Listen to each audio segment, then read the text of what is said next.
The air in my new apartment tasted like freedom. Not the crisp, clean freedom of open fields, but the gritty, exhaust-tinged liberation of escaping 17 years under my father's roof. Alex Henderson leaned against the balcony railing, savoring the burn of cheap tobacco in his lungs.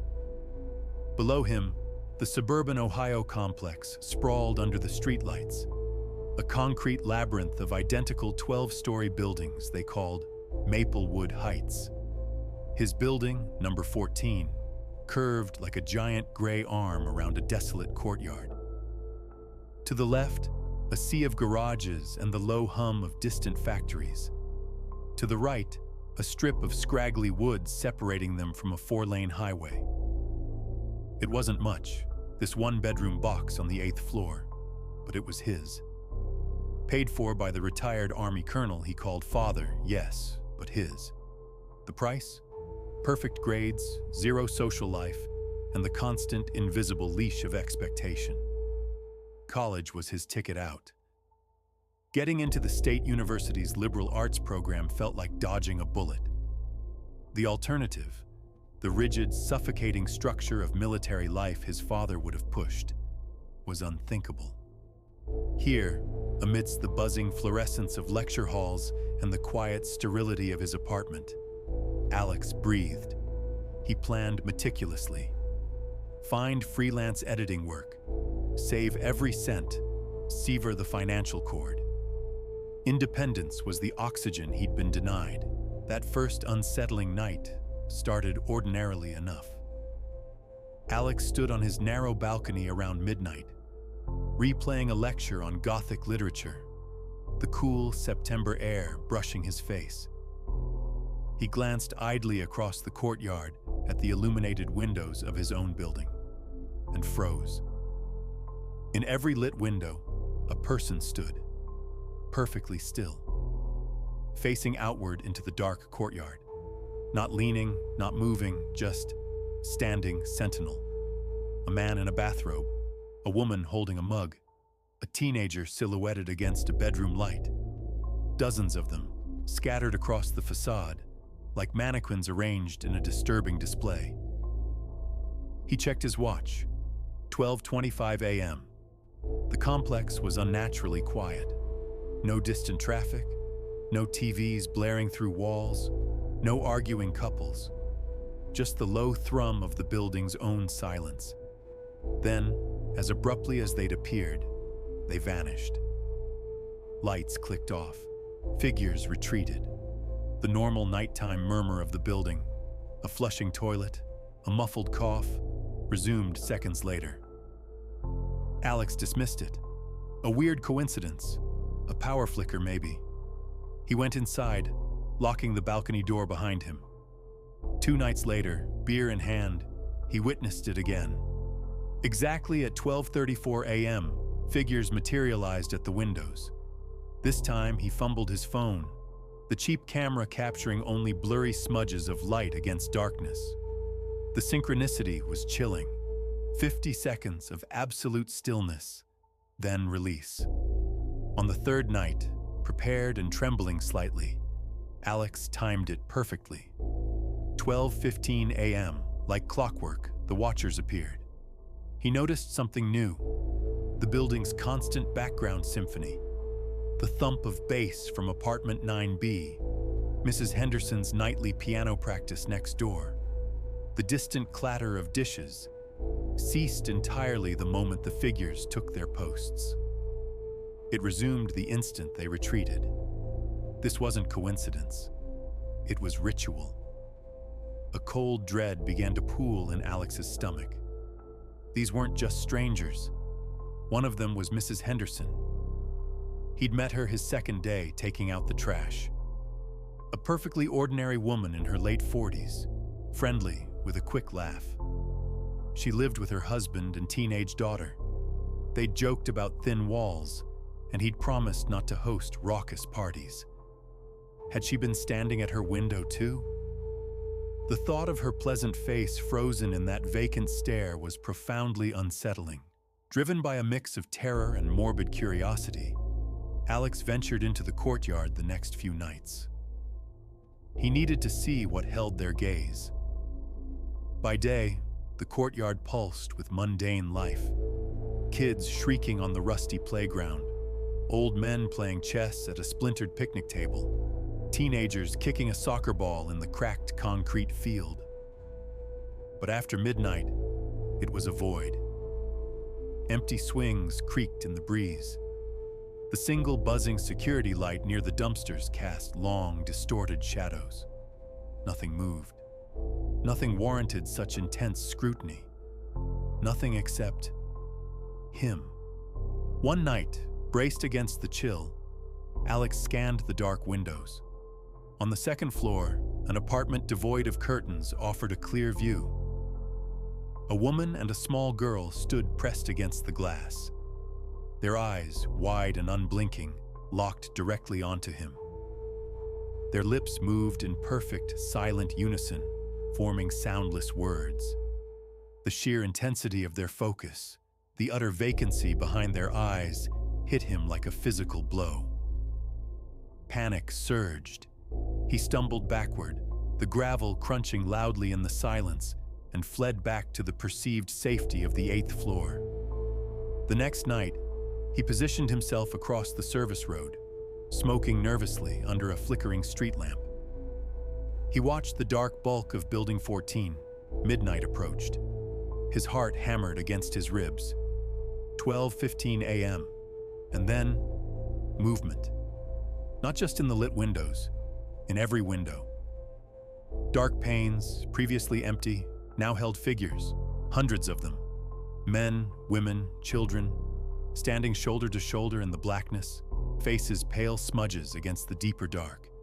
And every single one of them was staring directly at him. A silent congregation of the damned, their collective gaze an almost tangible pressure. He felt stripped bare, pinned like an insect.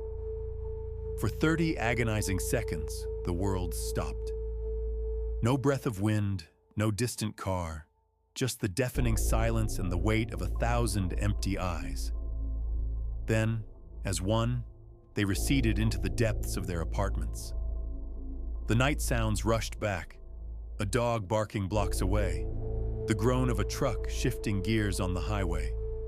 A cruel parody of normalcy. Alex didn't sleep that night. When he did drift off, nightmares consumed him.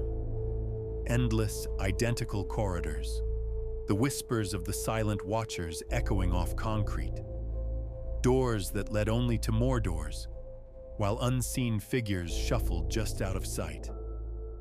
He barricaded himself in his apartment. Heavy curtains, pinned tightly shut, blocked the view. He tiptoed through the hallways, flinching at every sound. The cheerful pop music drifting from an apartment below sounded artificial, staged. The friendly "good morning" from Mr. Henderson on the stairs felt like a rehearsed line. He trusted nothing. He began observing his neighbors during the day. Their routines revealed a chilling emptiness. He saw Mrs. Henderson board a bus, ride it to the downtown terminal, sit blankly for 20 minutes, then board the same bus back, never stepping outside the station. He watched teenagers walk purposefully towards the mall, only to turn around halfway and return, expressionless. He saw a man in a suit stand outside a convenience store, holding a dead phone to his ear, miming an animated conversation for 10 minutes before walking away. Children played, but their games were repetitive loops, building the same sandcastle only to kick it down immediately, running the exact same circuit around the playground over and over. It was a meticulously crafted illusion of life, devoid of purpose. They weren't living, they were simulating. The building felt like a diseased organism. He remembered reading about parasitic wasps that infected ant colonies, injecting chemicals that turned the ants into docile zombies, tending the wasps' young while their own colony died. Was that Maplewood Heights? Was he the last uninfected ant, stumbling through a hive controlled by something unseen? Desperate, he called his father. The conversation was short, brutal. "Stop this nonsense, Alex," the colonel's voice crackled with icy control. "Focus on your studies, or I pull you out. Bring you home. Understood?" The threat was a physical blow. Home meant the suffocating silence, the constant criticism, the rigid control that had nearly broken him. He couldn't go back. But staying here was a slow descent into madness. The university housing office offered no escape. He'd waived dorm rights, and no spaces existed. Trapped. His internet, conveniently, died on the 1st of the month, cutting off his last potential lifeline. Paranoia became his constant companion. The scratching in the walls? Not pipes. The muffled thud from above? Not a dropped book.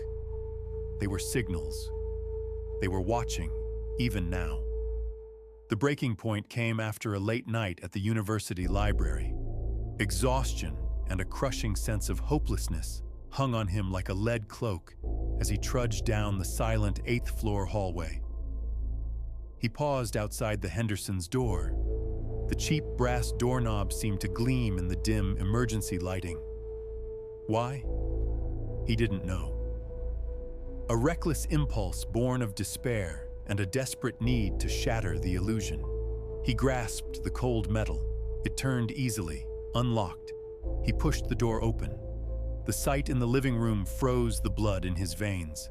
The Henderson family sat on the bare beige carpet in the center of the room, bathed in the harsh glare of a single overhead bulb. Mr. Henderson faced the blank wall, his expression utterly vacant, eyes unfocused. Mrs. Henderson and her daughter Sarah sat back to back. Their voices filled the room, bright, argumentative, utterly normal. "But Mom, everyone's going. Jenny's parents said it's fine." Sarah's voice held teenage indignation. "You know the rules, Sarah. School night. And Jenny's parents are far too permissive." Mrs. Henderson's tone was firm, maternal. "Ugh, it's just one night. You never let me do anything." The words were perfect, the intonation spot on. A typical mother-daughter spat. But their bodies were rigid. They didn't gesture. They didn't look at each other.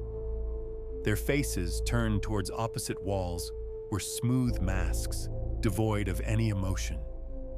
No frown of frustration on Mrs. Henderson, no pleading pout on Sarah, just emptiness. The words poured from expressionless faces, a horrifying vocal performance disconnected from any feeling or thought. The dissonance was soul-shattering. It wasn't a malfunction. It was a grotesque pantomime. Alex slammed the door shut. He fumbled with the deadbolt, the chain, his breath coming in ragged gasps. He pressed his back against the cold steel, sliding down until he sat on his own hallway floor. Tremors racked his body. Dawn was bleeding gray light around the edges of his curtains. He needed air, perspective. Cautiously, silently, he shifted and peered through the fisheye lens of his door's peephole. The hallway was packed. Shoulder to shoulder, silent and still, stood his neighbors. Mr. and Mrs. Henderson.